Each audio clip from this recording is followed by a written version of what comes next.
కూటమి పక్కా ప్లాన్ ఇంకా జైల్లోనే కొడాలి నాని. దీనిపై ఈరోజు వీడియో చూసే ముందు ఈ వీడియో మరో 10 మందికి వెళ్ళాలి అంటే మీరు చేసే ఒక లైక్ నాకు ఎంతో అవసరం. అలాగే ఇటువంటి మరిన్ని ఇంట్రెస్టింగ్ విషయాలు మన ఛానల్లో చాలా వీడియోస్ ఉన్నాయి, మీరు తప్పకుండా వాటిని కూడా చూడండి.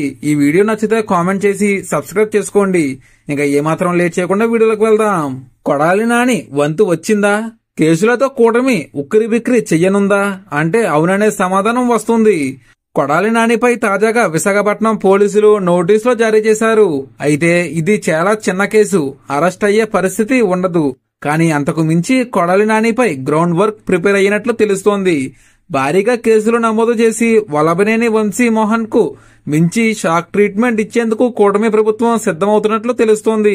ప్రస్తుతం అనారోగ్యం నుంచి కోలుకున్నారు కొడాలి నాని. అయితే తనపై ఉన్న పాత కేసులన్నీ ఇప్పుడు బయటకు వస్తున్నాయా అంటే అవుననే సమాధానం వస్తుంది. ఇదిగో కొడాలి నాని వస్తున్నాడు అంటూ పేర్ని నాని లాంటి వారు హీరోయిజం ప్రదర్శిస్తున్నారు.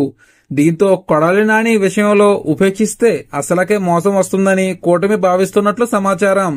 అసలు బయటకు వచ్చే వీలు లేకుండా కేసుల మీద కేసులు నమోదు చేసేందుకు అంతా కసరత్తు పూర్తయినట్లు తెలుస్తోంది. ప్రధానంగా కేసులు అన్ని వైఎస్ఆర్సీపీ అధికారంలో ఉన్నప్పుడు తన నోటితో సొంత పార్టీ వాళ్లే వినలేనంత దారుణంగా ప్రత్యర్థులను తిట్టేవారు. దీంతో ఇప్పుడు ప్రధానంగా అవే కేసులు వెంటాడుతున్నాయి. మరి దీనిపై మీరేమంటారో కామెంట్లో తెలియజేయండి. Thank you for watching.